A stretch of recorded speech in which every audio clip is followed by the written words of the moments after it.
Hello everyone, I am the Lore Explorer and this is Outer Wilds, a science fiction exploration game with a very thoughtful story.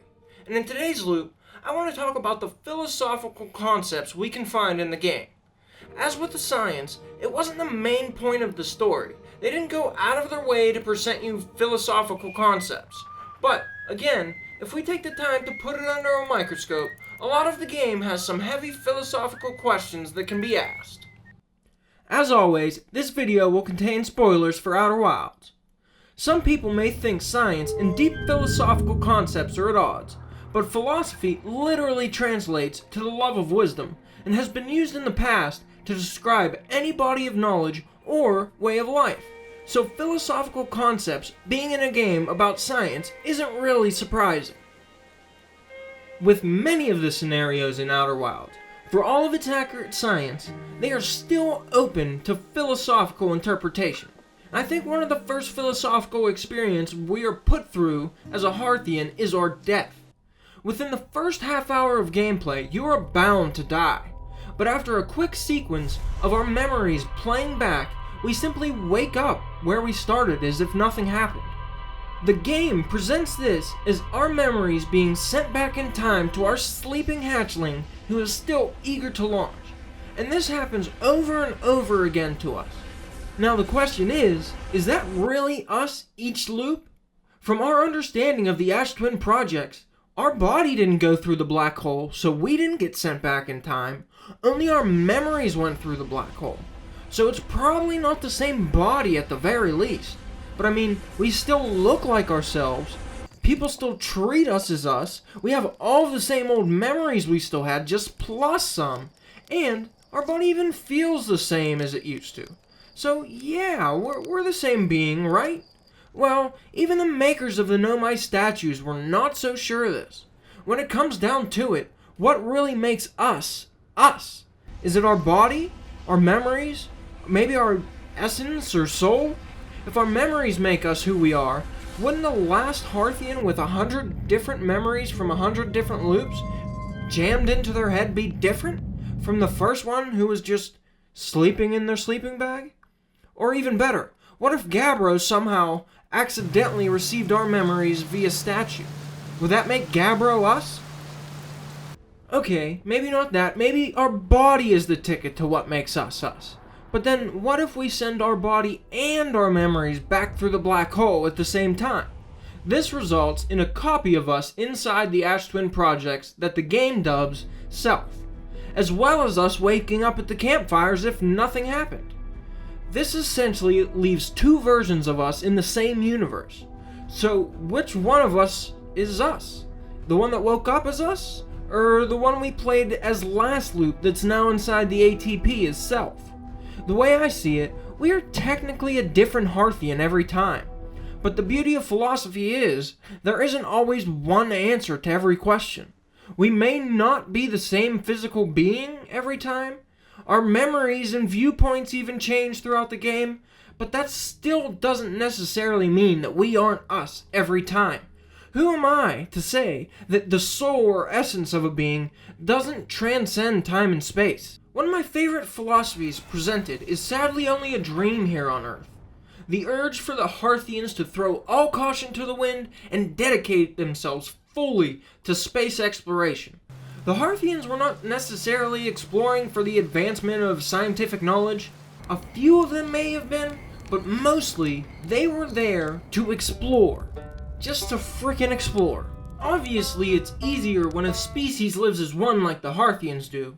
The whole species can just agree, let's build spaceships and dedicate ourselves to exploring. But here on Earth, we have separate countries which have to prioritize funds and appropriate them to certain things. And I mean, think about it. Even Elon Musk doesn't do it for space exploration, despite his company's name of SpaceX. His stated goal is to help the chances of humanity's survival by becoming an interplanetary species. So even the most eager human to advocate for space exploration isn't doing it for the sake of exploration or even for science, but rather for humanity's survival and the nice side effect of making money off it. I really wish humans would adopt this Hearthian way of life, as I think it would bring wonder back to everybody's everyday lives. Something else that presents an interesting topic in the game are the quantum objects. The game puts emphasis on the fact that they only react to conscious observation, which begs the question, what really is consciousness? Even after knowing this detail of the eye being quantum and the conscious observation, the Nomai continued their search for the eye with scientific instruments. They didn't launch themselves out into space in a ship and then reverse time. They launched a giant probe with a camera on it. And we are even shown viewing an image of an object has the same effect as viewing the actual object itself. But the Nomai weren't even there to see the image of the eye, yet somehow the camera was still able to force the eye into a certain state and mark its location for us there. Something similar with cameras does happen in quantum experiments in real life, but we have now come to realize that conscious observation really doesn't come into play in the state of quantum particles. It's still interesting to ponder on consciousness, what it is and what effects it may have on our reality. The game presents us as our consciousness is affected by reality, but also vice versa. Us seeing them and continuing to observe certain objects are the only thing that makes them real. And we see this is capable of creating real change in the universe. So the game presents consciousness as something special, needed to have anything meaningful, because without it, there'd be nothing to observe anything, and everything may as well not be real. Which leads us to another interesting topic the game lets you ponder. Each loop we go through, sending our memories back in time. Were they real? Did those events actually happen? A lot of people argue that the time gets rewritten or erased as we send our memories back, so that the stuff that we went through never actually happened, and the only real events are the last loop of the game. But I'm not so sure of that. Sending our memories back in time shouldn't erase an entire universe or delete it from existence. Why would the Ash Twin projects affect the Nomai that may still be in orbit around the Black Rock Sun in our universe? And really, what makes us different from them? It seems to me, when our memories get sent back in time, time just keeps going on in that universe, and those events really happened. But I think that all depends on how you view things, and that view leads you to your philosophical viewpoint on this matter. One of the biggest questions presented in the game is still very hard for me to wrap my head around. Essentially, it's our final mission, to take the advanced warp core and go to the eye of the universe. Ideally, when we do this, we understand what it means. We are stopping the time loop by taking the Ash Twin Project's advanced warp core. We are stopping the mechanisms that are keeping our friends alive, at least from our perspective. In other words, we are dooming everyone we know to permanent death by supernova. Or in more relatable terms, we are unplugging their ventilator. And our reason for doing that is most likely to fulfill the Nomai goal of reaching the eye of the universe. Do we have the right to doom all of our friends for that reason? Even if we realize what's happening to them, even if we were sick of going through a million loops ourselves, even if we knew the universe was doomed and spent entire loops with each Hearthian doing their top 10 favorite activities, do we have the right? I mean, the game obviously doesn't give you the option to go do their favorite activities, but when I made the decision to take the warp core, I put trust in the Nomai intuition and made a bet. I still wanted to save my friends. But did I have the right to make that bet? When I made that bet, I was banking on the idea that the eye of the universe was a safe haven. I had convinced myself that this was not the end for the Hearthians, and that the only way to save them was to reach this place the Nomai held so sacred. Though as I now know, saving my friends was never an option. I made the decision to kill every Hearthian in the hopes to save them, and that was never even an option. And that makes me feel horrible every time I think about it. But really, whatever the reason you had to sacrifice all of your friends, you surely didn't know what the outcome would be. But even after seeing the ending, I still have doubts. Yeah, the Eye used our memories to construct a new universe. But did we have the right? Is it morally okay to pull the plug of the ventilators of an entire species you love to ensure the universe lives on? Now, I think the answer to that is yes.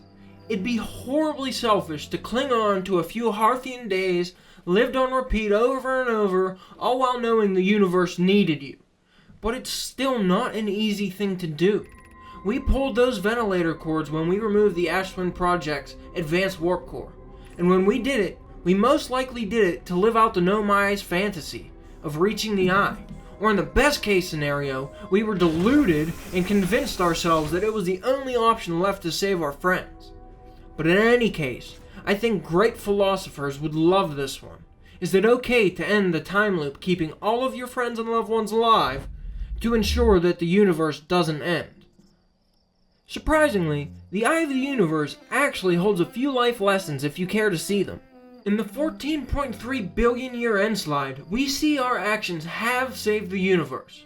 What looked like an ending to us and our species at first is actually the beginning of something new and amazing. And this is sort of a message that repeats throughout the game. The ending of the time loop by taking the advanced warp core is just the beginning of our final and most important mission to the Eye of the Universe. And each time we fail and die as a Harthian, it's just another beginning for us to try again. Which is a painful lesson to learn here on Earth sometimes. I think another good message in the game is how important passing down knowledge from generation to generation is. To even achieve a goal like reaching the Eye of the Universe, we have to rely on thousands and thousands of years of hard work of past people. We had to build off their knowledge and use technology they've created themselves. All the way from our primitive spaceship, all the way up to the advanced warp core in the vessel of the Nomai.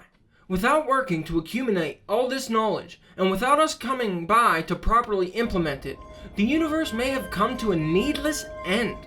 But it's not like they gathered that knowledge for the purpose of saving the universe. They seek knowledge to understand the universe, and passed it down because they wanted to help their friends in the next generation. But we can see how useful that became in the end. We also see a small lesson in the obsession the Nomai had with the Eye of the Universe. They had found something unique, and they weren't going to rest until they've actually reached it, even going so far as to abandon their species' previous way of life. This obsession blinded the Nomai, and ultimately cost them everything. We should never let one thing consume us fully, or else we run the risk of letting the world pass by without us. Now, I don't know if the developers intended for all of these concepts or lessons to be in their game, but it's very impressive to me how much meaning can be found while playing through this relatively short game. But even if it was all an accident, it's still impressive the devs could ask some pretty fundamental questions humans have been asking for so long. Questions still left unanswered by humankind. Still, I'm glad to have it all sort of wrapped up and presented in one game.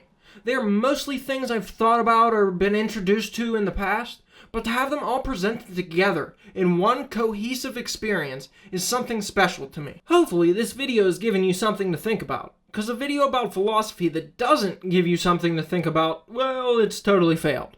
As always, a special thank you to the members here on the channel, as well as a special thank you to Lecco, a member from the Discord who has made some awesome fan art of my cat Solanum. I think it's super cute, and I really appreciate it, and it really makes me want to get her a little Nomai mask, but I doubt she'd be too happy with that. But, thanks again, bud. For now, this is the Lore Explorer, diving deep into the philosophy of the game, so you don't have to. Thanks for watching, and I hope to see you in the next video.